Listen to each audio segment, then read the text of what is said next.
Hey, this is Nate Ulrich, Browns beat writer from the Akron Beacon Journal, with our columnist Marla Ridenour. We're here at FirstEnergy Stadium right after the Orange and Brown Scrimmage, and we got a quick 3 and out for you.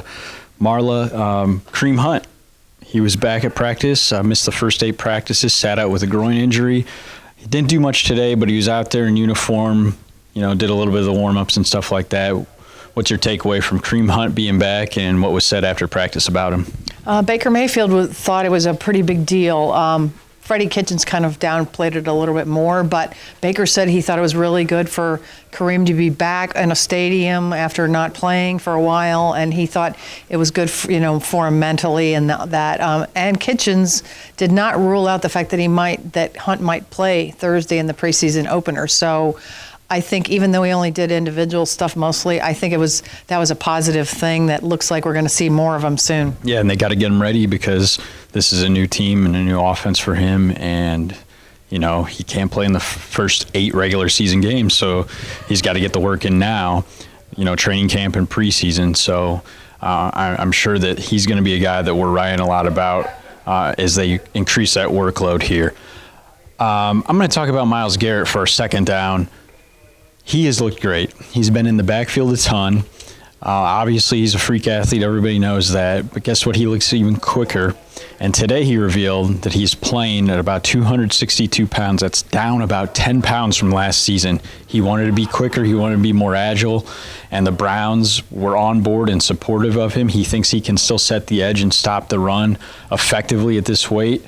And he's just feeling really good. I told him, I said, you're always confident, but you got some kind of different aura about you, and he agreed and said that things have turned for this organization and he's feeling good, not just about himself but about everything surrounding him. So you asked Baker Mayfield about him. I think there was one play where he could have taken the ball out of Mayfield's hand. He was so close to him. Baker just though kind of said, it's great for us to be going against good players like this. He said Myles has looked great. He was kind of generic about Myles, but he knows what kind of a force he's going to be. I mean, Greg Robinson was holding him on virtually every play, so I think Mayfield knows how that's going to help the Browns when it counts. And it's funny because some guys kind of shrug off that NFL top 100 list, and Garrett was 49. It was just recently, released his place on the list like a week ago or so. And I asked him about it today, and he said, I'm never going to be ranked, lower on that list or higher on that list, however you want to. He's always going to have a ranking better than 49 is what he was saying. And if he ever has 49 again, he says it's time to leave. So he's all about using that as fuel, and he didn't make it a secret. So I thought that was interesting. Marla, before we go, the kickers were in the stadium, and Freddie Kitchens, special teams coordinator Mike Prefer, they wanted to put pressure on these guys. What did you see from them?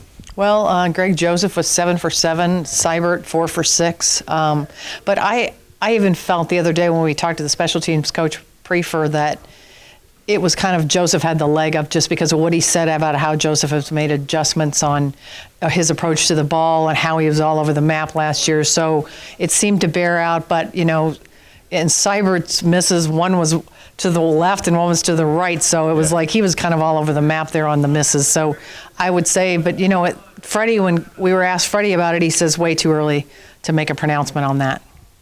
I agree about way too early, but I think you clearly have to say if one guy has an advantage, it's Joseph, the incumbent. He's been better overall. He was better overall in the spring. He's been better overall in camp. He hasn't been great, but tonight was a really good night for him. I think one of his 7 makes was from 51 in the stadium, so that was nice. I think that's about it. You got anything else? No, I think that's it. All right. Hopefully we'll talk to you next Tuesday or Thursday, whatever day it is. Yeah, right. Preseason opener's right around the corner. And I'm Nate Ulrich for Marla Ridenour. We'll see you next time. Thanks.